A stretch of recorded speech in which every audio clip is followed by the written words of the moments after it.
آج ملت کے سارے ہی پیرو جواں راستوں میں تیرے واسطے ہیں کھڑے، تجھ کو وہ داد دینے پہ مائل ہوئے جو زمانے کے مشہور عیار ہیں۔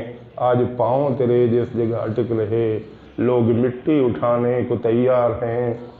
آج دنیا کو یہ بات معلوم ہے، کاوشوں کا تجھے یہ صلہ مل رہا۔ آج قسمت کی دیکھو یہ معراج ہے، آج سونے کے بدلے یہاں تل رہا۔ صاحبو، یوں ہی ان کو رہائی ملی۔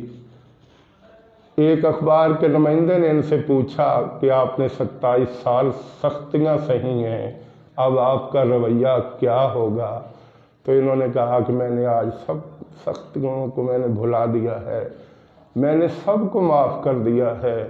میں ان سب کو ساتھ لے کے چلوں گا جنہوں نے مجھے کئی دن تک تکلیف میں مبتلا رکھا۔ میں ان لوگوں کو بھی معاف کر دوں گا جنہوں نے میرے لیے ایک لمحہ بھی نرمی کا نہیں سوچا۔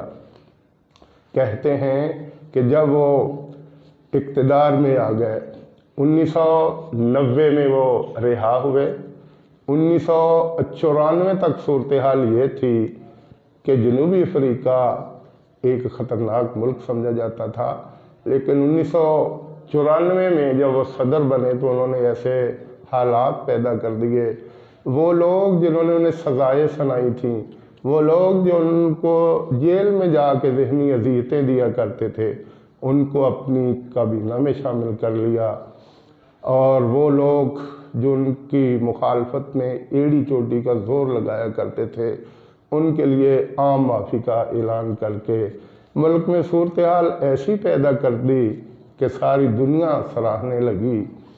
اور اس کے اثرات یہ مرتب ہوئے کہ 1994 میں وہ صدر بنے، اور 1995 میں وہاں رگبی کا کھیل بڑے عروج پر تھا، اور تمام دنیا کی رگبی کی ٹیمیں اس ٹورنامنٹ میں حصہ لے رہی تھیں۔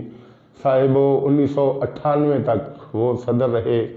قوم نے پھر ان کو صدر بنانا چاہا، لیکن انہوں نے کہا کہ میں پیرانہ سالی کی وجہ سے اب کسی نوجوان کو موقع دینا چاہتا ہوں تاکہ وہ مجھ سے بہتر انداز میں حکومت کر کے آپ کے لیے ریلیف مہیا کرے۔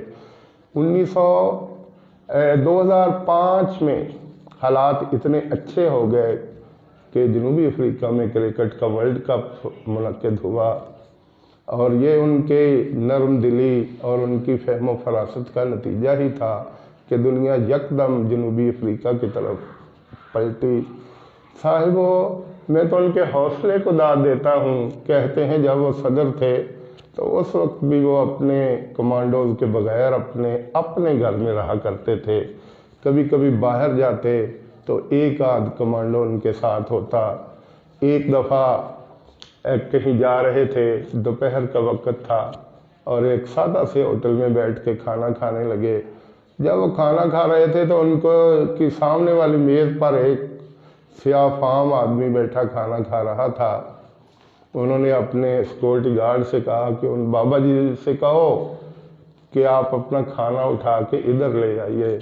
وہ کھانا لے کے سامنے آ کے بیٹھ گئے اور کپ کپاتے ہوئے ہاتھوں کے ساتھ کھانا کھا رہے تھے۔ نیلسن منڈیلا مسکراتے رہے اور کچھ نہ کہا۔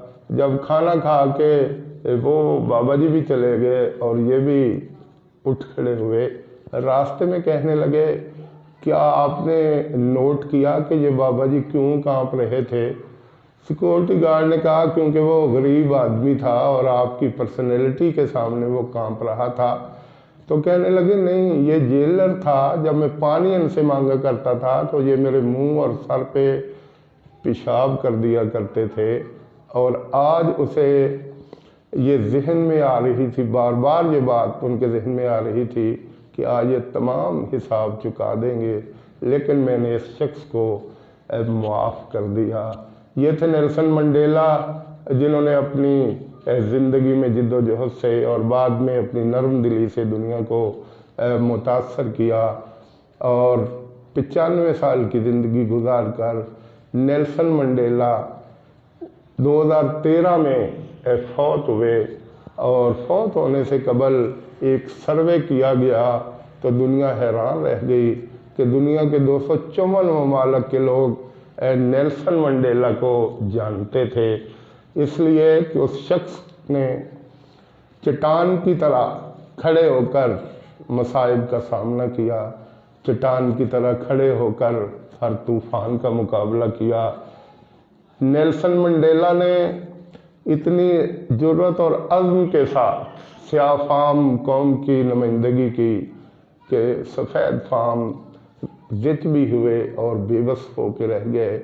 ان کے دوست نے نیلسن منڈیلا کی کتاب لانگ واک ٹو فریڈم میں لکھا کہ سفید فام حکمران نیلسن منڈیلا سے نہیں ڈرتے تھے، وہ اس کی سوچوں، اس کے عزم اور اس کی بحث سے ڈرا کرتے تھے۔ وہ جب بھی بولتے تھے اپنی قوم کے لیے، اپنی قوم کی بہتری کے لیے، اپنے وطن کی بہتری کے لیے اتنے دلائل دیتے کہ کسی کے پاس اس کا توڑ نہ ہوتا۔ ان کا یہی خلوص تھا کہ آخر وہ کامیاب ہوئے۔ اور یہ ذہن میں رکھیے کہ وہ لوگ جو مشکلات کا سامنا کرنے کا حوصلہ رکھتے ہیں وہ آخرکار کامیاب ہو جاتے ہیں۔ نیلسن منڈیلا کی زندگی کھلی ہوئی کتاب کی طرح آپ کے سامنے ہے، اور میں اس شعر کے ساتھ یہ معلومات سمیٹ رہا ہوں۔ وہ مرد نہیں جو ڈر جائے حالات کے خونی منظر سے، جس حال میں جینا مشکل ہو، جس حال میں جینا مشکل ہو، اس حال میں جینا بہتر